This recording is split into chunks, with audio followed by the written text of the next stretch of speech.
Presiden Jokowi menyebut perekonomian dunia di 2023 akan gelap, alias akan terjadi resesi ekonomi global di 2023. Inflasi tinggi adalah salah satu penyebab dari resesi ini, teman kumparan, yang juga diprediksi akan dialami Indonesia. Tapi apa sih inflasi? Nah, sederhananya, inflasi ini membuat harga barang-barang menjadi semakin mahal.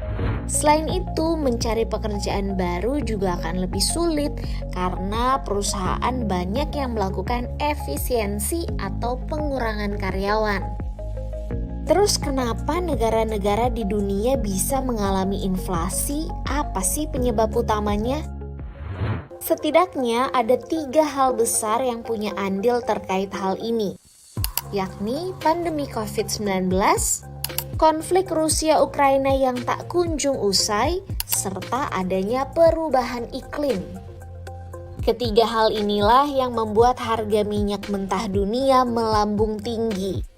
Dengan begitu, secara otomatis harga pangan dan komoditas energi pun ikut melonjak, yang mana pasti diikuti dengan harga barang dan jasa yang juga semakin mahal. Lalu jika sudah begini, bank sentral di seluruh negara harus melakukan upaya untuk menstabilkan inflasi, yakni dengan cara menaikkan suku bunga acuan. Dengan mengambil upaya ini, harapannya bunga deposito dan imbal hasil surat berharga juga akan naik, sehingga menarik minat masyarakat untuk berbondong-bondong menyimpan uangnya di bank dibandingkan untuk dikonsumsi. Jika sudah begini, maka peredaran uang di masyarakat jadi berkurang dan permintaan terhadap barang akan menurun, diikuti harga yang ikut turun. Pada akhirnya, tingkat inflasi diharapkan juga menurun. Dalam proyeksi ekonomi global 2023 yang dikeluarkan IMF, resesi tak hanya akan menggerus negara maju, teman kumparan, tapi juga negara miskin dan negara berkembang seperti Indonesia. Kenapa bisa begitu? Yang pertama, karena Bank Sentral Amerika, The Fed, pasti akan menaikkan suku bunga acuan untuk meredam inflasi ini. Pastinya imbal hasil atau bunganya juga akan semakin meningkat. Dengan begini, secara otomatis para investor asing yang berinvestasi di Indonesia akan memilih menarik dananya dan memindahkan dananya ke Amerika Serikat. Fenomena ini disebut juga dengan capital outflow. Yang kedua, karena semakin banyak investor yang menaruh dananya di Amerika Serikat, maka dolar Amerika akan semakin kuat, yang mana membuat rupiah melemah.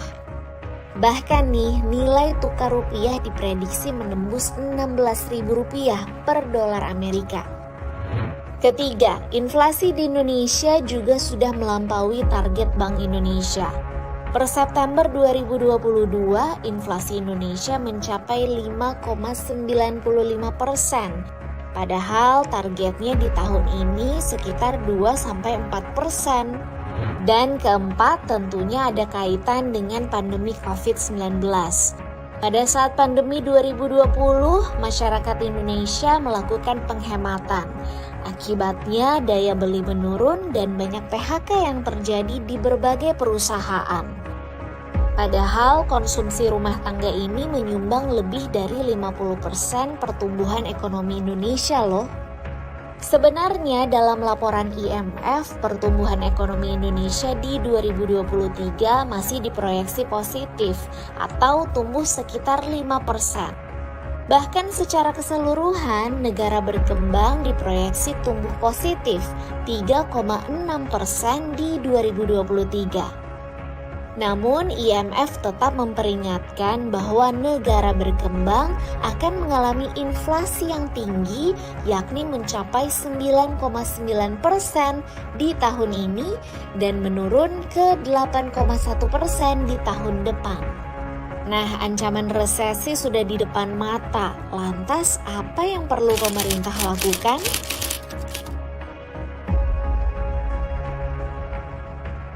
Saya pikir salah satu yang bisa didorong di tahun depan itu mungkin investasi ya, investasi domestik itu dan juga PMA harusnya bisa didorong.